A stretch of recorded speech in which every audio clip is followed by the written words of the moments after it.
You're probably sitting there, scrolling through endless Wi-Fi system listings, wondering if you're about to throw another $300 plus at a gadget that will sit half-used in the attic. It's a legit worry. Buy the wrong mesh, and you'll keep dealing with dead zones, constant buffering, and a subscription you never needed. Link is in the description if you want to check the product details on Amazon. Let's unpack whether the eero Max 7 3-pack actually lives up to the hype for a typical family home, and where the hidden costs or compromises might bite you. First off, what makes the Max 7 different from the older eero models is that it's built around Wi-Fi 7, the newest wireless standard. In theory, that means you get higher throughput, lower latency, and better handling of crowded environments. Think a house where everyone's on a Zoom call, a PlayStation, a smart TV, and a bunch of IoT devices at the same time. The spec sheet claims support for up to 10 gigabits per second internet plans and two 10 gigabit Ethernet ports on each unit, which sounds overkill unless you're a heavy gamer or a small office that actually pays for multi-gigabit service. Most households are still on 500 megabits per second to 1 gigabit per second, so the real question is whether you'll notice a difference in everyday use.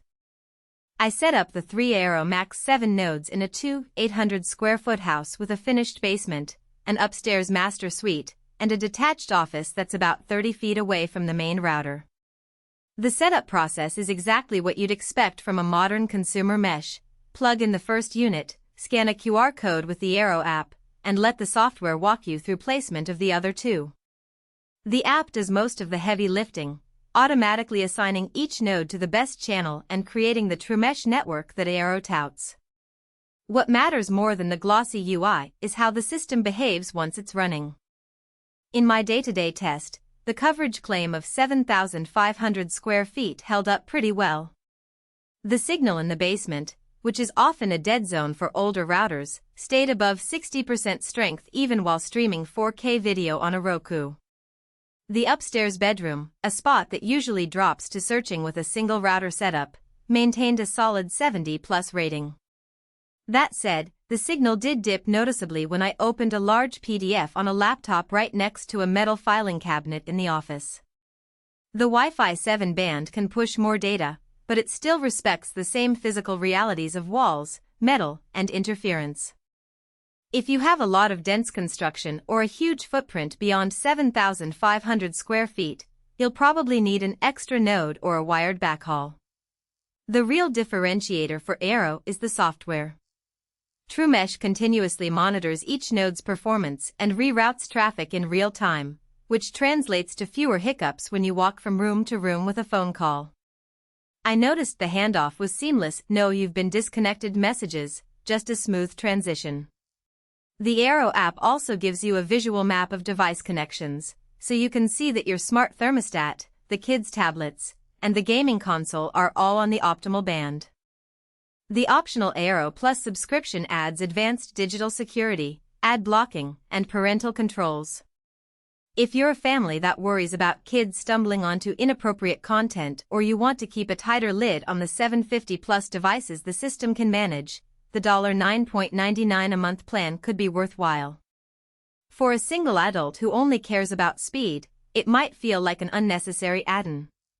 Now let's talk strengths in practical terms. The biggest win is the ease of expansion.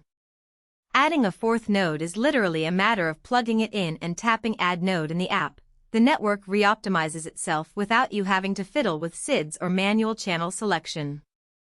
The two 10 gigabits per second Ethernet ports on each node are a nice surprise. I used one to connect a network-attached storage drive in the office, and the other to feed a gaming PC that runs at 2.5 gigabits per second on my ISP plan. Even if you don't have a multi-gigabit plan today, those ports future-proof you for when you do. On the flip side, the subscription model can feel like a hidden cost. The hardware itself is priced in the mid-range for mesh systems, but the eero Plus plan auto-renews annually, and you'll have to remember to cancel if you ever decide it isn't worth it. Also, while the Wi-Fi 7 label sounds impressive, many client devices, phones, tablets, laptops still run Wi-Fi 6 or older. In those cases, you're not tapping the full potential of the hardware, and you might see only marginal gains over a solid Wi-Fi 6 mesh. Finally, the eero Max 7 units are a bit larger than typical routers, which can make placement tricky in tight corners or on cramped shelves. Who should buy this? If you have a medium to large home with multiple floors, a lot of smart devices, and you're already paying for a high-speed ISP plan or you plan to upgrade soon, the Max 7 offers a clean, hands-off experience that scales well. Gamers, remote workers, and families that rely on a stable connection for streaming.